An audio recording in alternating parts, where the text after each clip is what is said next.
Assalamualaikum warahmatullahi wabarakatuh. Kami dari kelompok 6 dengan mata kuliah pembelajaran biologi dan bumi antariksa di SD dengan dosen pengampu Bapak Gulam Hamdu MPD. Di sini saya Putri Fahira Zahra dengan NIM 2009796 dan rekan saya Tiara Hanandita dengan NIM 2002797, Nina Risyani dengan NIM 2008271, Lestari Nur Anggraini dengan NIM 2008979, dan Revani Maulina 2008989. Di sini saya dan rekan saya akan menjelaskan apa itu pubertas, ciri-ciri pubertas pada anak laki-laki dan perempuan, apa itu kesehatan reproduksi dan bagaimana cara merawat kesehatan reproduksi. Yang pertama, apa sih pubertas? Nah, kata pubertas itu berasal dari kata Latin, yaitu pubes yang artinya menuju kedewasaan. Kata tersebut mengacu pada perubahan fisiologis dan psikologis.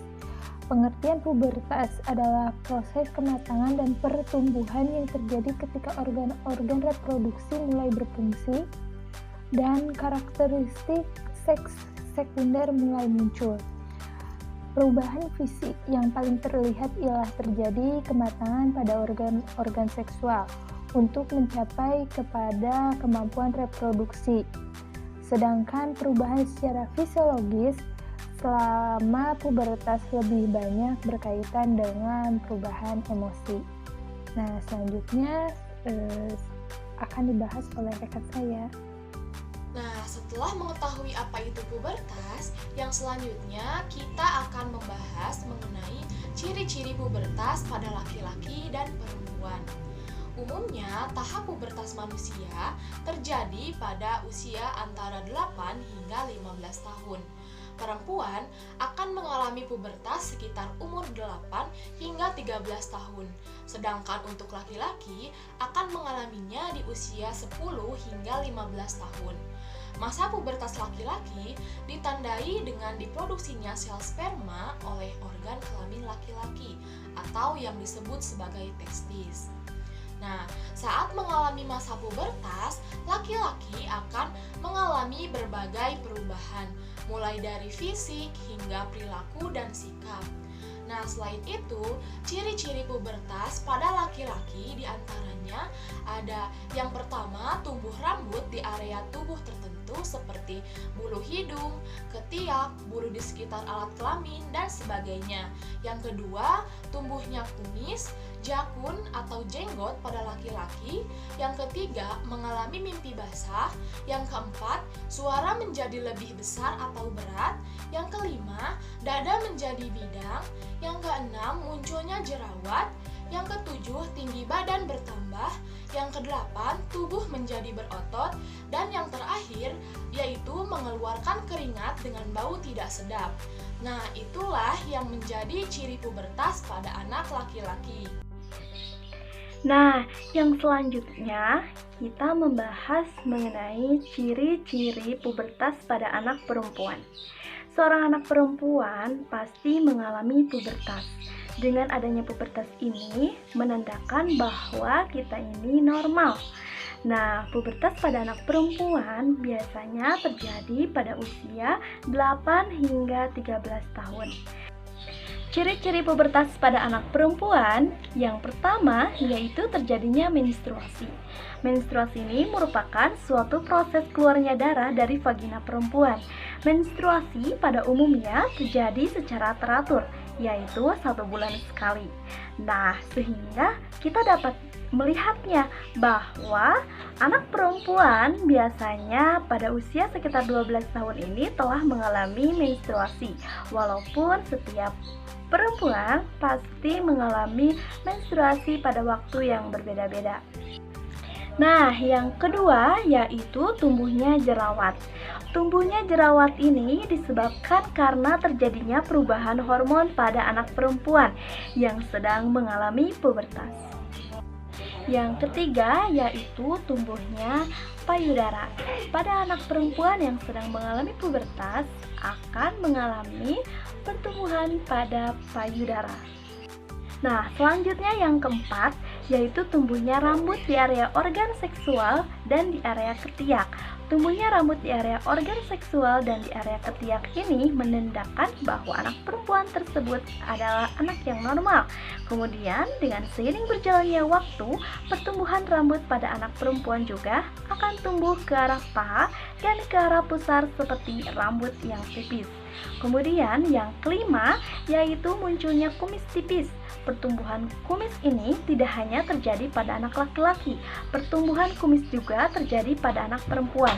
Namun, dengan ciri-ciri pubertas ini tidak dialami oleh semua anak perempuan, hanya sebagian perempuan yang tumbuh kumis tipis ketika masa pubertas. Nah, yang keenam, yaitu anak perempuan akan mudah berkeringat. Pada masa pubertas ini, anak perempuan akan mudah berkeringat. Terjadi karena khususnya di area telapak tangan, telapak kaki, dan dahi. Sehingga pada masa pubertas, kelenjar keringat juga menjadi lebih aktif. Selanjutnya, yang ketujuh, yaitu anak perempuan akan mengalami keputihan, di mana keputihan ini merupakan suatu kondisi di mana keluarnya cairan atau lendir dari vagina. Keputihan ini merupakan salah satu cara alami yang dilakukan tubuh yang bertujuan untuk menjaga kebersihan dan kelembaban daerah kewanitaan. Selanjutnya yaitu kesehatan reproduksi. Apa sih kesehatan reproduksi itu? Menurut Undang-Undang Republik Indonesia Nomor 36 Tahun 2009 tentang kesehatan, bahwa kesehatan reproduksi merupakan keadaan sehat secara fisik, mental, dan sosial secara utuh, tidak semata-mata bebas dari penyakit atau kecacatan yang berkaitan dengan sistem, fungsi, dan proses reproduksi pada laki-laki dan perempuan. Kemudian, kenapa sih remaja perlu tahu kesehatan reproduksi? Karena masa remaja merupakan masa peralihan dari kanak-kanak menuju dewasa. Pada masa remaja ini, terjadi perubahan fisik maupun biologis, sehingga penting untuk tahu dan mengenal sistem reproduksi serta perubahannya. Ketika remaja mengetahui bagaimana cara untuk bersikap dan berperilaku sehat dalam proses pematangan fisik pada dirinya, maka remaja akan tumbuh menjadi dewasa yang sehat, yang akan memiliki keturunan yang sehat dan kehidupan yang berkualitas. Selanjutnya, cara menjaga kesehatan reproduksi. Nah, baik pria maupun wanita harus sama-sama menjaga kesehatan reproduksi agar terhindar dari penyakit seperti infeksi menular seksual. Adapun cara menjaga kesehatan reproduksi, yang pertama, mengkonsumsi makanan-makanan yang bergizi. Nah, ada beberapa makanan yang bisa menjaga kesehatan reproduksi pada wanita. Yang pertama, harus mengandung protein, lemak, dan asam folat. Nah, asam folat ini dapat mengurangi risiko janin mengalami kecacatan dan gangguan perkembangan otak pada janin. Contoh makanannya yaitu sayur-sayuran, buah-buahan, kacang-kacangan, susu, telur, daging, dan ikan. Sementara untuk pria, makanan yang baik untuk menjaga kesehatan reproduksinya yaitu makanan yang mengandung mineral zinc. Nah, mineral ini dapat mengurangi risiko terjadinya kanker prostat. Contoh makanannya yaitu kerang, tiram, dan daging tanpa lemak. Cara yang kedua yaitu mengelola stres dengan baik. Nah, stres yang berlebihan dapat berdampak pada depresi, gangguan cemas, hingga gangguan kesuburan. Oleh karena itu, kurangilah stres yang berlebihan untuk menjaga kesehatan reproduksi. Jika sering merasa stres, bisa diatasi dengan jalan-jalan, berolahraga, atau senam yoga. Cara yang ketiga yaitu jagalah berat badan agar tetap ideal atau sesuai dengan indeks massa tubuh. Nah, berat badan yang terlalu kurus atau terlalu gemuk dapat mengganggu ovulasi dan produksi hormon yang mengatur kesuburan. Cara yang keempat yaitu hindari merokok. Nah, merokok ini dapat mengurangi jumlah dan kualitas sel telur serta dapat mengganggu kesehatan rahim. Nah, yang kelima, hindari minuman beralkohol. Nah, mengkonsumsi minuman alkohol ini dapat meningkatkan resiko gangguan pada ovulasi. Sekian pemaparan materi yang dapat kami sampaikan. Mohon maaf apabila terdapat kekurangan atau kesalahan. Wassalamualaikum warahmatullahi wabarakatuh.